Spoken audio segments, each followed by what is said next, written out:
Bismillahirrahmanirrahim. Assalamualaikum warahmatullahi wabarakatuh.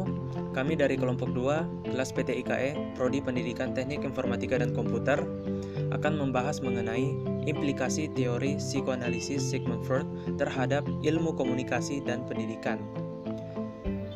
Jadi video ini bertujuan untuk memenuhi tugas mata kuliah perkembangan peserta didik. Yang pertama, biografi Sigmund Freud. Sigmund Freud adalah seorang ilmuwan yang berkebangsaan Austria yang lahir pada tanggal 6 Mei tahun 1856 dan beliau meninggal di London, Inggris pada tanggal 23 September tahun 1939. Beliau adalah seorang pendiri aliran psikoanalisis dalam bidang ilmu psikologi. Sigmund Freud merupakan tokoh psikologi yang mengembangkan ilmu kejiwaan yang dinamis. Beliau sangat terkenal akan karya dan pemikirannya mengenai kepribadian yang membentuk manusia. Sigmund Freud mengemukakan teori psikoanalisis merupakan teori yang berusaha untuk menjelaskan tentang hakikat dan perkembangan kepribadian manusia. Unsur-unsur yang utamakan dalam teori ini adalah motivasi, emosi, dan aspek-aspek internal lainnya. Baik, selanjutnya kita membahas konsepsi dari psikoanalisis. Jadi, psikoanalisis merupakan teori yang dikembangkan oleh Sigmund Freud dalam menganalisis psikologi manusia.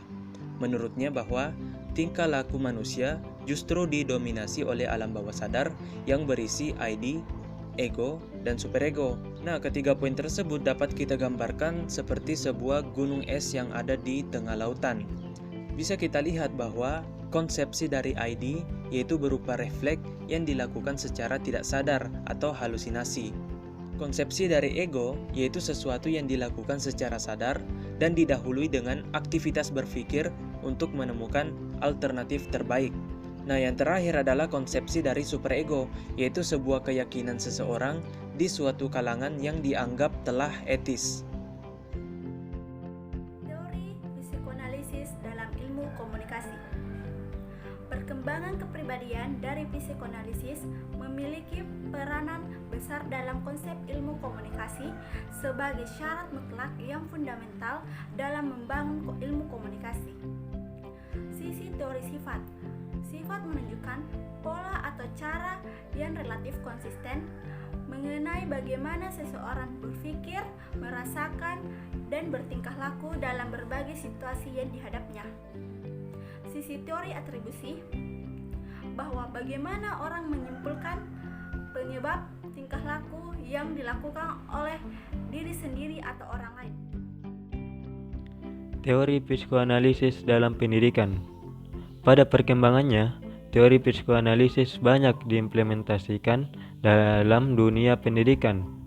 Berbicara tentang konsep kecemasan yang dikemukakan oleh Freud, tentu saja berkaitan pula dengan proses pendidikan. Kecemasan merupakan fungsi ego untuk memperingatkan individu tentang kemungkinan suatu bahaya, sehingga dapat disiapkan reaksi adaptif yang sesuai. Dalam pendidikan, konsep kecemasan pada tiap individu dapat diolah dan dikembangkan oleh para pengajar atau konselor demi kebaikan peserta didik. Teori psikoanalisis juga digunakan pada proses pendidikan yang berbasis kecerdasan majemuk.